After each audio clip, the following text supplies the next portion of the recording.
وہ اپنی ضمانت جو ہے وہ لے سکتا ہے. تو یہ قانون تھا جس کو انہوں نے ختم کر کے یہ کیا تھا کہ نیب جو ہے وہ صرف انویسٹیگیشن، جب انویسٹیگیشن کے مراحل پر کیس چلا جائے گا صرف اس کے بعد ہی اس کو گرفتار کر سکتی ہے، اور اس کا جو جسمانی ریمانڈ ہے وہ صرف 14 دن کا ہوگا. تو ابھی انہوں نے اس 14 دن کے ریمانڈ کو دوبارہ 30 دن کا کر دیا ہے. مطلب یہ ریمانڈ پہلے 90 دن کا تھا، اس کے بعد یہ قانون امینڈ کیا تو 14 دن کا کیا تھا، اور ابھی بھی 14 دن کو جو چینج کر کے تو انہوں نے اس کو صرف 30 دن کا کیا ہے. تو یہ ابھی بھی 300% کم ہے ریمانڈ جو اس سے پہلے تھا. تو ابھی یہ اس کا یہ مطلب نہیں ہے. ابھی میں رات کو سن رہا تھا اعظم نذیر طارق صاحب جو ہمارے وزیر قانون ہیں، تو وہ یہ کہہ رہے تھے کہ نیب کی طرف سے ان کو کافی یہ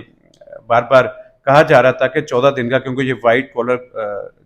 کرائم ہوتے ہیں اور صرف 14 دن کے جسمانی ریمانڈ کے اندر اس کیس کو اسٹیبلش کرنا جو ہے وہ بہت مشکل ہے. تو یہ ٹائم کو تھوڑا بڑھایا جائے. تو وہ ڈیمانڈ جو ہے وہ 45 دن کی کہہ رہے تھے، اس کو 45 دن کر دیا جائے، لیکن ابھی حکومت نے اس کو پھر بھی 30 دن کیا ہے، جو اس کے مقابلے میں جو پچھلی حکومت میں جو 90 دن تھا اس کے مقابلے میں وہ پھر بھی بہت کم ہے. اور دوسرا اس میں جو میجر چینج آیا ہے وہ یہ ہے کہ جو بندہ چیئرمین نیب جو ہے وہ گرفتاری کے آرڈر کر سکتا ہے، وہ بھی انویسٹیگیشن سٹیج سے پہلے، لیکن وہ اس وقت صرف اس کو کنڈیشنل کیا گیا ہے جب وہ جس بندے کو بلاتا ہے انکوائری سٹیج پہ تو وہ کوئی رسپانس نہیں کرتا، وہ کوآپریٹ نہیں کرتا، جو بھی مبینہ کوئی بھی جس پہ بھی الزام ہو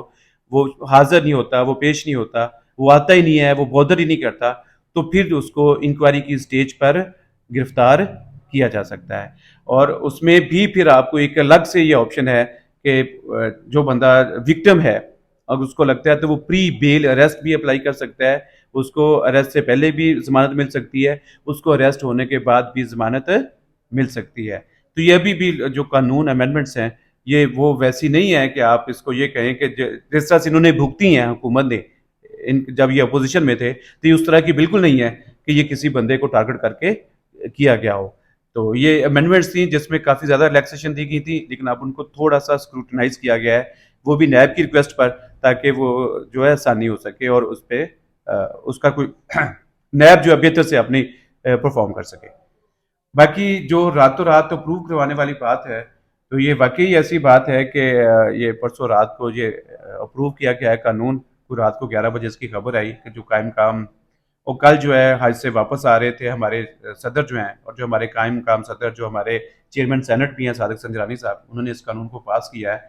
تو ہو سکتا ہے ابھی آپ کو پتہ ہے کہ انہوں نے بھی قانون پاس کیے ہیں جو ہمارے موجودہ صدر ہیں، تو ہو سکتا ہے یہ بھی اس قانون کو پاس کر دیتے، لیکن پھر بھی کچھ قانون انہوں نے روکے بھی تھے. اور آپ کو پتہ ہے کہ یہ ہماری وہ ان کی جو دوسری پارٹی کے صدر ہیں تو ان کے ذہن میں تک ہو سکتا ہے کہ یہ قانون کو ڈیلے کریں یا ٹائم لگائیں، تو انہوں نے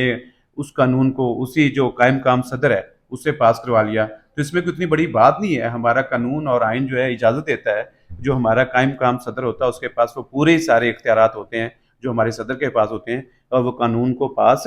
کر سکتا ہے. باقی یہ ہے کہ یہ اس کے کچھ 60 کتنے دن ہوتے ہیں، 3 مہینے ہوتے ہیں، 120 دن ہوتے ہیں، 120 دن کے اندر اندر یہ اسمبلی سے دونوں سیشن سے ان کو پاس کروانا ہوتا ہے، سینٹ سے اور اسمبلی سے. اور جب یہ پاس ہو جائے تو ٹھیک ہے، ورنہ یہ قانون آٹومیٹکلی 120 دن میں ختم ہو جاتا ہے.